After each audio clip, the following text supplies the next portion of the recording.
మూసీ ప్రక్షాళన విషయంలో దూకుడు మీదున్న ముఖ్యమంత్రి రేవంత్ రెడ్డి హైదరాబాద్ నగరంలోని సివరేజ్ ను మూసీలో కలవకుండా చూసేందుకు ఉద్దేశించిన హైదరాబాద్ సమగ్ర సివరేజ్ మాస్టర్ ప్లాన్ కు కేంద్ర ప్రభుత్వం సాయం కోరారు.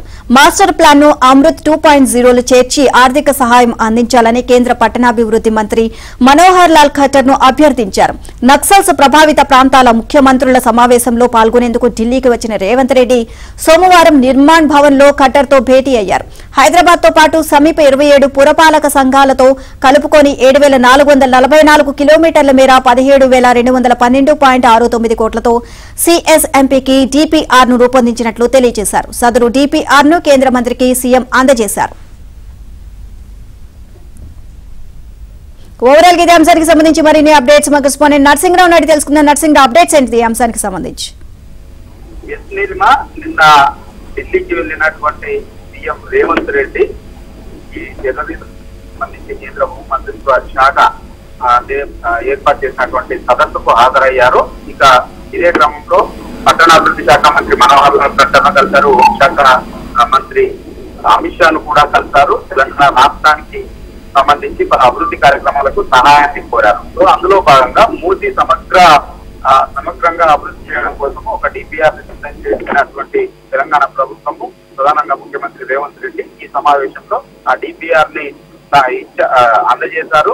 సో ఈ సందర్భంగా 17,000 పైచీలకు సహాయాన్ని అభ్యర్థించారు. మూసీ హైదరాబాద్ నగరంలో దాదాపుగా 55 కిలోమీటర్ల మేర ప్రవహిస్తుంది.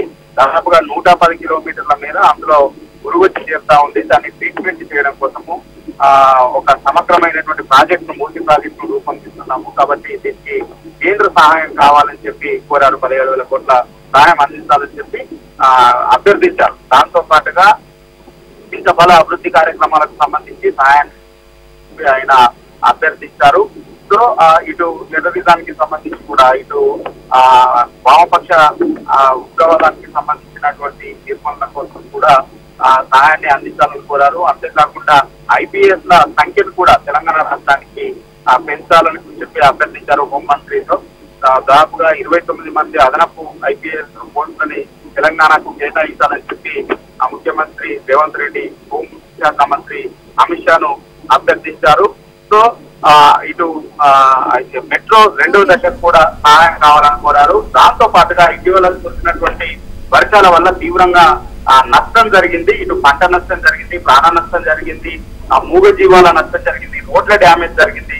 దాదాపుగా ఇటు కేంద్ర బృందాలు పర్యటించి 11,000 కోట్లకు పైగా నష్టం జరిగిందని అంచనా వేసి కేంద్రానికి సమర్పించాయి. రాష్ట్ర ప్రభుత్వం కూడా నష్టం అంచనా వేసి సమర్పించింది. సో 11,000 పైసలకు సహాయాన్ని కావాలని చెప్పి కేంద్రాన్ని అభ్యర్థించారు. ఇటీవల 400 కోట్లను కేంద్రం ఇచ్చింది. అది ఏ మాత్రం కూడా సరిపోదని చెప్పి ముఖ్యమంత్రి కేంద్ర ప్రభుత్వాన్ని అభ్యర్థించారు. Right, thank you Narsing Rao.